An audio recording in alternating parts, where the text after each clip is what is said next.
श्री स्वामी समर्थ प्रेक्षकांनो, आपल्या तू अनोळखी तरीही सोबती या मालिकेमध्ये आता जबरदस्त असा ट्विस्ट येताना आपल्याला पाहायला मिळणार आहे.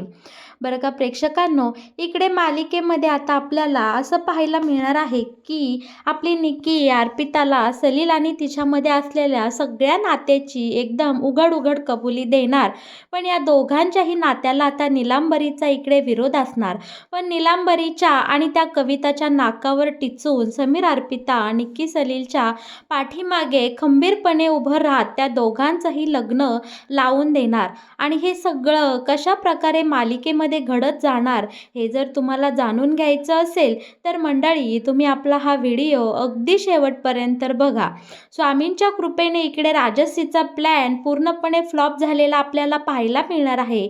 या उलट राजसीच्या प्लॅनची वाट लावत समीर अर्पिताने इकडे डायरेक्ट आपल्या सलीलचं आणि निक्कीचं कशा प्रकारे लग्न लावलं आणि विराज कामतला कशा प्रकारे त्यांनी इकडे शह दिला, हे सगळं मालिकेमध्ये पाहायला आपल्याला खूप गंमत येणार आहे. आणि हे सगळं मालिकेमध्ये कसं घडत जाणार हे जर तुम्हाला जाणून घ्यायचं असेल तर तुम्ही आपला हा व्हिडिओ अगदी शेवटपर्यंत बघा, म्हणजे तुमच्या इकडं सगळं काही लक्षात येऊन जाईल. बरं का आता मंडळी, इकडे मालिकेमध्ये आपली अर्पिताला निकी आणि सलीलच्या नात्यावर संशय आलेला आपण इकडे पाहणार आहोत. आता मुद्दामून इकडे अर्पिता निकी समोर फक्त सलील आणि सलीलचा विषय काढत असते. या सगळ्यामुळे मात्र इकडे आपली निक्की खूप अपसेट होत असते, कारण त्याने तिचा बॉयफ्रेंड असून नीलांबरी समोर होणारा अपमान सलील थांबवू शकला नाही. शिवाय त्याने त्याच्या आईसमोर त्याच्या निकीची बाजू घेतली नाही. या सगळ्याचा एकतर निक्कीला इकडे खूप राग आलेला असतो आणि तिला इकडे सलीलचा अतिशय तिरस्कार वाटत असतो. पण दुसरीकडे मात्र अर्पिता इकडे आपल्या बहिणीच्या मनात नक्की काय चालू आहे या सगळ्याचा हळूहळू अंदाज घेत असते. आता इकडे निकी अर्पिता समोर तिच्या प्रेमाची कबुली देणार, तोच तिला इकडनं घरनं फोन आलेला असतो की बाबांची तब्येत खूप ढासळली आहे.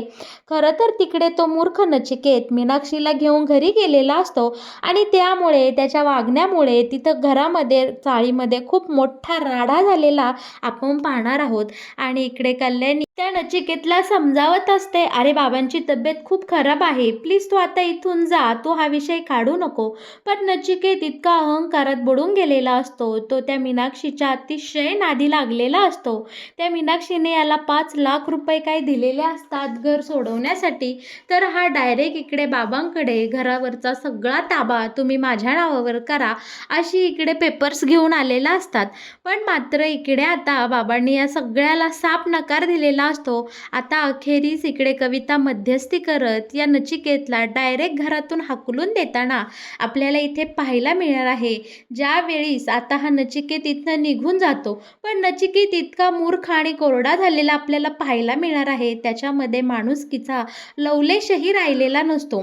आणि बाबांना खरं तर या गोष्टीचा त्रास होत असतो की आपले संस्कार नचिकेतच्या रूपात आपण केलेले संस्कार इथे दिसत आहेत आणि नचिकेत पूर्ण वाया गेला. या सगळ्याचं बाबांनी खूप टेन्शन घेतलेलं असतं बरं का इकडे. पण आता निकीला घरून फोन आलेला असतो, बाबांची तब्येत ढासळली. निकी बरोबर इकडे आता समीर अर्पिता सगळेजण चाळीमध्ये धावत पळत गेलेले आपल्याला पाहायला मिळणार आहे. निक्की घरात येते, बाबांची चौकशी करते, पण त्याच वेळी अर्पिताला मात्र ही कविता घरात येऊन देत नाही. आणि या उलट बाबांची तब्येत बिघडली, नचिकेत कसा नालायक निघाला, शिवाय त्यांच्या डोक्यावरचं छप्पर जाणार. या सगळ्या गोष्टींसाठी इकडे कविताने आपल्या अर्पितालाच जबाबदार धरलेलं असतं. पण आपली बिचारे अर्पिता बाबांची एक झलक, बाबांचा एक चेहऱ्यावरचा हसू पाहण्यासाठी इकडे तरसलेली असते. ती बोलत असते की आई, तू केलेले सगळे मला अपमान मान सगळे आरोप मान्य आहे, पण प्लीज तुम्हाला बाबांना भेटू दे. पण ही नालायक कविता नाही म्हणजे नाहीच आपल्या अर्पिताला तिच्या बाबांना भेटून देत बरं का. आता मात्र अर्पिताला खूप रडू कोसळलेलं असतं आणि कविता बोललेली असते की तुझ्यामुळे तुझ्या बापाला त्या विराजच्या पाया पडावं लागलं आणि या सगळ्या गोष्टींचा त्याने खूप धसका घेतला बरं का. आता आपली रागारागाने तिथनं अर्पिता निघालेली असते. समीर बोलत असतं की अर्पिता मॅडम, काळजी करू नका, सगळं काही ठीक होईल, सगळं व्यवस्थित होईल. त्याच वेळी अर्पिता तिकडे आता बोलते की आपल्याला एका ठिकाणी जायचं आहे आणि समीर अर्पिता डायरेक्ट इकडे विराजच्या ऑफिसला येताना आपल्याला पाहायला मिळणार आहे. विराजच्या ऑफिसला आल्यानंतर इकडे समीर अर्पिताने विराजचा जबरदस्त अपमान केलेला आपण इथे पाहणार आहोत. खरं तर विराजला वाटत असतं की अर्पिता त्याचे पाय धरून माफी मागायला इथे आली आहे. पण प्रेक्षकांनो इथे सगळं उलटं घडलेलं असतं. अर्पिता खरं तर पहिला विचार करते की या विराजची माफी मागावी, पण तिला समीरचा चेहरा आठवतो आणि समीरने तिच्यासाठी काय काय केलं आहे. अशा स्वाभिमानी नवऱ्याचा स्वाभिमान या विराजच्या पायाशी घाण ठेवणं अर्पिताला अजिबात आवडत नाही आणि ती आता इथे रणरागिणीचं दुर्गेचा अवतार धारण करून या विराजला अशी काही तोड उत्तरं देते की या विराजची पूर्णपणे तिने लायकी काढलेली आपल्याला इथे पाहायला मिळणार आहे. आता अर्पिता बोलते की तुझ्यासारख्या नालायक माणसासोबत माझं लग्न झालं ना, हे झालं नाही हेच खूप चांगलं झालं. देवाच्या कृपेने मला खूप चांगला नवरा मिळाला आहे. तुझ्यासारखा नाकर्ता माणूस बायांच्या मागं लागून बायांच्या पाठीमागे लपून मीनाक्षीची ढाल करून माझ्या नचिकेत दादाला बिघडवणारा, अरे तू हिंमत असेल तर समोरासमोर माझ्यासमोर लढ. कायद्याच्या भाषेत मी तुला नक्कीच प्रत्युत्तर देईल. आणि इकडे आपल्या अर्पिताने एकदम हाताची चुटकी वाजवत या विराजची पार लायकी काढलेली असते आणि रागाच्या भरात विराजने डायरेक्ट अर्पितावर इकडे हात उचललेला आपल्याला पाहायला मिळणार आहे. पण आपला समीर अर्पिताची ढाल बनून समोर जातो आणि या विराजचा हात धरून त्याला त्याची लायकी दाखवून देतो आणि बोलतो की बाईला कमी समजायची चूक करू नकोस बरं का. आणि इथे विराजच्या ऑफिसमध्ये जाऊन आपल्या समीर अर्पिताने त्याचा इतका पाणउतारा केलेला असतो, इतका जबरदस्त अपमान केलेला असतो आणि शिवाय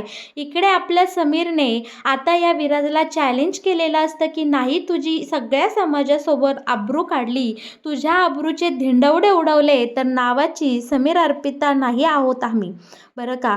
या सगळ्या गोष्टीमुळे एकतर विराज इकडे खूप पेटून उठलेला असतो आणि त्याला कसल्याही परिस्थितीत या अर्पिताचं कुटुंब आणि या अर्पिताचा जो काही मान सन्मान आहे तो धुळीस मिळवायचा असतो. आणि इकडे आता याला राजसीकडनं कळलेलं असतं की अर्पिताचा विकनेस आहे ती म्हणजे त्यांची बहीण निकी. तेव्हा आता विराजने लगेच इकडे दुसरी खेळी खेळलेले असतो. विराज लगोलग आता ही दोघेही ऑफिसमधून निघून गेल्यानंतर आता इकडे राजसीला फोन करते आणि बोलतो की राजसी काहीही कर, पण मला आपण जो प्लॅन केला आहे त्या निकीच्या आबरूचे धिंडवडे काढायचे. त्या सलीलला अजून पैसे चार किंवा तू काहीतरी योगायोग जुळून आण. मला लवकरात लवकर त्या निकीची बदनामी झालेली हवी आहे. त्या पुरोहित कुटुंब संपूर्ण जग समाजात तोंड दाखवायच्या लायकीचं राहता कामा नये. आणि तुला मी फायनली 2-3 दिवसाचा टाईम देत आहे आणि या दिवसात आता निकीचं आयुष्य पूर्णपणे तू बर्बाद करायचं आहेस. आता इकडे विराज एकदम जिद्दीने पेटून उठलेला असतो आणि तो बोलतो की नाही या निकीच्या आयुष्याची वाट लावली आणि अर्पिता आणि तिच्या सगळ्या पुरोहित कुटुंबाला आणि त्यासोबत या देशमाने कुटुंबाला नाही इकडे समाजापुढं तोंड दाखवायच्या लायकीचं ठेवलं नाही तर मी नावाचा इकडे विराज कामत नाही. आणि इकडे लगेच विराजच्या सांगण्यावरून इकडे राजसीही कामाला लागलेली असते. लगोलग ती सलीलची भेट घेते आणि सलीलला त्याचे पैसे तिने कशी फेडले आणि त्या गुंडांची आठवण करून देते आणि सलीलला बोलते की तुझ्याकडं फक्त 3 दिवसाचा टाईम आहे आणि या 3 दिवसात मला रिझल्ट हवा आहे. तुला जे मी काम दिलंय त्याचा मला आत्ता रिझल्ट हवा आहे. आता इकडे मात्र सलीलवर खूप मोठं डिप्रेशन आलेलं असतं. एकतर इकडे निकी त्याच्यासोबत नीट बोलत नसते आणि त्यातलं त्यात आता इकडे 3च दिवसाचा टाईम म्हणल्यावर इकडे सलीलला वाटतं की मी नक्की काय करू आणि काय नको. बरं का प्रेक्षकांनो, आता खरं कहाणीमध्ये खूप मोठा ट्विस्ट येणार आहे बरं का. आता इथे ठरल्याप्रमाणे आपला सलील मुद्दामून निकीच्या पुढे मागे करत असतो. तिकडे समर्पिता किचनची जेव्हा कामं चालू असतात तिथे निकी आल्यानंतर या सलीलचं सगळं लक्ष निकीकडे असतं आणि तिला मनवण्यात तो सगळा वेळ इकडे लावत असतो. पण अर्पिताचं या दोघांवरही बारीक लक्ष असतं. आणि बरं का, आता अर्पिताने हा सगळा प्रकार इकडे समीरच्या कानावरही घातलेला असतो आणि तिने समीरला सांगितलेलं असतं की अहो मला असं वाटतंय की इकडे सलील आणि निक्कीमध्ये नक्कीच काहीतरी सुरू आहे, कारण त्या दोघांचं वागणं मला बरोबर वाटत नाही. तेव्हा समीर बोलतो, अरे असं नाही का जाईना, जरी त्यांच्यामध्ये काही नातं असलं तरी चांगलंच आहे ना. तुम्ही दोघी बहिणी एकाच घरात येसान आणि एका छताखाली छान संसार करसान, मग यात वेगळं काय आहे. तेव्हा अर्पिता खरं तर मनोमन खुश होते. पण इकडे आता लगेच समीर बोलत असतो, पण आपल्या घरच्या दोघांच्या आयांना कसं काय समजायचं. त्या दोघी जणी अजिबात या नात्याचा स्वीकार करणार नाही. माझी आई तर वेगळाच तमाशा करेल आणि तुझ्या आई तर तिकडं काय बघायलाच नको. बरं का प्रेक्षकांनो, आता इकडे सलील निकीच्या मागे पुढे करत त्याने एक डाव टाकलेला असतो. मुद्दामून स्वतःला लागल्याचं नाटक करतो आणि आता निकीला त्याच्याकडे खेचून घेतो. आता इकडे सलीलला दुखापत झाली म्हणल्यावर निकीला राहवत नाही आणि निकी तिकडे त्या आपल्या सलीलजवळ जाते आणि त्याच्यासोबत व्यवस्थित वागू बोलू लागलेली असते. बरं का, आता असाच एक दिवस काय होतं, सलीलने निकीला फोन केलेला असतो. निक्की घरामध्ये असते आणि नेमकं त्याच वेळी तो फोन आता इकडे कल्याणीने उचललेला असतो आणि सलीलचं सगळं जे काही रोमॅन्टिक गोड गोड बोलणं असतं ते आता इकडे कल्याणीने ऐकलेलं असतं आणि कल्याणीने हा एवढा मोठा बॉम्ब आता इकडे पुरोहितांच्या घरात फोडलेला असतो. तिने सांगितलेलं असतं की निकीचा आणि त्या सलीलचा अफेअर चालू आहे आणि ही दोघेही रिलेशनशिपमध्ये आहे. हे ऐकल्यानंतर मात्र कविताने घरामध्ये जो काही आकांत तांडव केलेला असतो त्याला अजिबात सुमान राहिलेलं नसतं. यांनी घरामध्ये निक्कीला खूप काही बोललेलं असतं आणि निक्कीची अगदी समर्पिता किचनला जाण्यावर बंदी टाकलेली असते. शिवाय आता एवढं करून ती कविता राहत नाही तर इकडे लगेच आता या सलीलच्या आईला सांगायला म्हणजे निलांबरीला ही सगळी गोष्ट सांगायला आलेली असते. आणि बरं का प्रेक्षकांनो, आता इकडे एकीकडून कविता, एकी साईडने ही निलांबरी, या दोघींनी सलील आणि निक्कीच्या इज्जतीची पुरती इकडे वाट लावलेली आपल्याला पाहायला मिळणार आहे. इकडून कविता बोलत असते की अगं उदसे, तुझ्या मुलाला सांभाळ, तुझ्या एका मुलाने माझ्या मुलीचं वाटोळं केलं आहे. तुमच्यासारख्या भिकारड्यांच्या घरामध्ये मला दुसरी पोरगी द्यायची नाही. तुझ्या पोराला सांग माझ्या पोरीला नादी लागू नको आणि पुन्हा त्याचं थोबाड घेऊन आमच्या इकडे चाळीकडे येऊ नको. माझी निक्की तुझ्याकडे कधीही येणार नाही. दुसरीकडे निलांबरी बोलत असते, अगं तुझ्या घरची एक पोर आणून आम्ही तर भिकायला लागलोच आहे आणि एकतर तुमचे खायचे 2 टायमाचे वांदे, आता तर तुमच्या डोक्यावरचं छप्परही जाणार. असल्या दळभद्री घरातली पोरगी मला परत सून भरून नकोच आहे. अजिबात तुझ्या या कार्टीला माझ्या घराकडं पाठवू नको. मी तर आधीच समीरला सांगितलं होतं की ही पोरगी ही चांगली नाही आहे, हिची लक्षणं खोटी आहे, ती माझ्या पोराला नादी लावेन, त्यामुळे तिला इकडे आपल्या घरी येऊन देऊ नको. पण आता इकडे निलांबरी समीरवर फिरलेली असते आणि बोलते, मी तुला बोलले होते ना ह्या कार्टीला आपल्या घरी येऊन देऊ नको, समर्पिता किचनमधून काढून टाक. पण या अर्पिताला मोठी हाऊस स्वतःच्या बहिणीला इथं आणायची आणि आता माझ्या पोराच्या गळ्यात मारायला निघाली आहे ही अर्पिता स्वतःच्या बहिणीला. बरं का प्रेक्षकांनो, आता इकडे कविता आणि निलांबरीचा वाद नेहमीसारखाच इतका टोकाला गेलेला असतो. अगदी हाणामारीवर इकडे वेळ आलेली असते. दोघीही जणी एकमेकांच्या मुलामुलींना इतकी नावं ठेवत असतात, इतक्या पडत्या बाजू दाखवून देत असतात की इकडे निक्की आणि सलील पुरते इकडे खचून गेलेले असतात. बरं का, पण मोठी भावंड म्हणून समीर आणि अर्पिता निक्की सलीलच्या पाठीमागे अगदी भक्कमपणे उभे राहिलेले असतात. निक्की बोलत असते, दी हे काय होऊन बसलं, यांनी तर माझी पुरती इज्जत घालवली आहे आणि माझं आणि सलीलचं नातं आता संपूर्ण जगापुढे या दोघींनीही जग जाहीर केलं आहे. आपापसातातल्या भांडणापायी या दोघींनी आमच्या दोघांच्याही आयुष्याचं वाटोळं केलं. आमच्यामध्ये असलेलं जे काही नातं होतं यांनी चव्हाट्यावर आणलं आहे आणि आता या समाजाला तोंड देता देता आमच्यात नाकीनऊ येणार आहे. आम्ही या समाजासमोर कसं काय वावरणार आहोत. बरं का प्रेक्षकांनो, आता रागाच्या भरात निक्की इकडे स्वतःची इज्जत गेली म्हणून खूप रडुवेली झालेली असते आणि तिथून ती निघून गेलेली असते.